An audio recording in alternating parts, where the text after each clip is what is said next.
Hello po, ako po si Daniel. Welcome po sa aking 5th CSS Tutorial Tagalog version.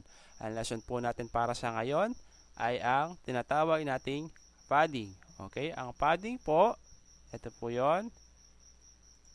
So, lalagyan ko po ng padding ang H1. Okay, so tingnan po natin yung difference niya. Ito pala, ginawa ko na po kanina. Okay, ang padding po ay ang spacing po inside the element. Okay? Para po mas clear sa inyo, lagyan ko po ng background color. Okay? So, tingnan po natin. Ito po yung spacing, okay, inside the element. Okay? So, yun po yung padding. So, for example, i-adjust ko po yung padding ng 50 pixel.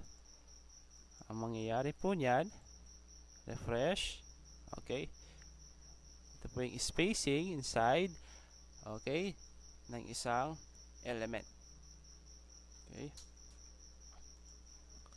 So, pwede po natin i-customize yung ating padding sa pamamagitan nito.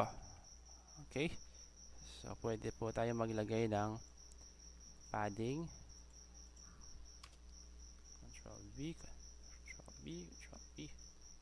Okay. Pag sinabi po nating padding, padding lang, so lahat ng corners or side ng padding is maa-apply equally.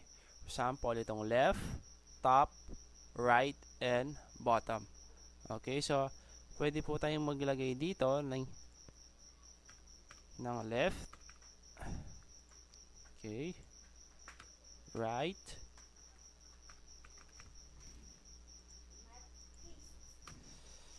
top, and bottom. Okay, so palitan po natin ng values. 10, 20, 30, and 50. Okay. Save. So, tingnan po natin yung result. So, ayan po. Padding left, 10. Padding top is 30.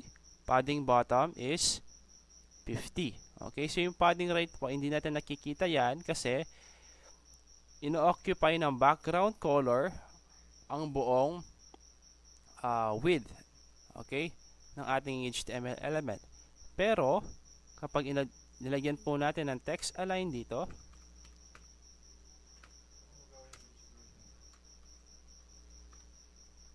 okay, text align is right. Okay. Save. Okay. So, refresh. So, ayan po. Okay. So, yung padding niya, padding right is 20 pixel. Pwede po natin gawing 100 para makita po natin yung result. Okay. Refresh ulit. So, ayan po. Okay. So, pwede rin po nating i-modify yung padding. Okay. Nang isahan lang. Tulad ng kanina. Kaya lang, imbis na isang value lang, pwede po tayong maglagay ng 4 na value. Okay, 10, 20, 30, and 50. Okay. So, ibig sabihin po nito, padding top, padding right, padding bottom, padding left. Okay? Ganito po yung niya. Pagkakasunod-sunod. Top, right, okay, bottom, and left. Okay? So, hindi po siya nagsimula sa left. Nagsisimula po siya sa top. Kapag naglagay po tayo ng padding sa ganitong format. Okay? So, for example, yung right po. Okay? Gagawin ko pong 100 pixel. Okay. Yung top is 50 pixel. At saka, ito po, gagawin kong 0.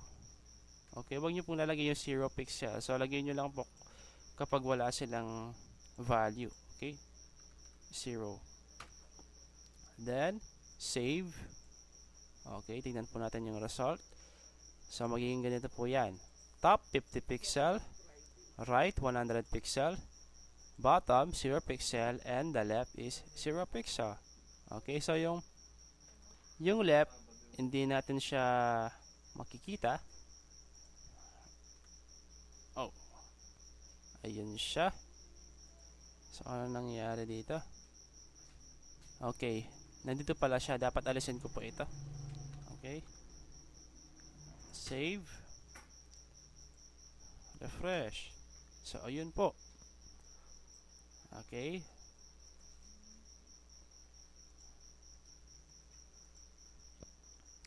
so top. Okay, right, bottom, and left. So, yung bottom and left po is 0 sila. Okay, ayun, bottom and left. Ito pong right is 100 pixel. Okay, kung mapapansin nyo. Okay, so nawala po yung text align natin para